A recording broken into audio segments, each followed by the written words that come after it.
P24 news Gujarat. Surat શહેરના લિંબાયતમાં જમાઈને બદનામ કરવા માટે ખોટા પેમ્પલેટ છપાવનાર આચાર્ય સસ્પેન્ડ। શિક્ષણ સમિતિની શાળાના આચાર્ય શેખ સુલેમાન સામે પોલીસ ફરિયાદ બાદ ધરપકડ થઈ હતી।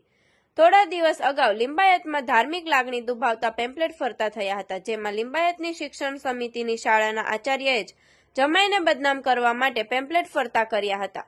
આ અંગે લિંબાયત પોલીસે શિક્ષણ સમિતિ શાળા ક્રમાંક 234ના આચાર્ય શેખ સુલેમાન ચાંદની ધરપકડ કરી હતી।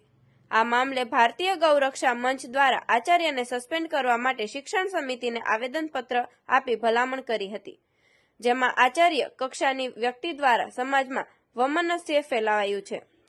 આ વ્યક્તિને હોદ્દા પરથી બરખાસ્ત કરવા માટે રજૂઆત કરવામાં આવી હતી, જેને લઈને શાસના અધિકારી દ્વારા આચાર્યને સસ્પેન્ડ કરવામાં આવ્યા છે।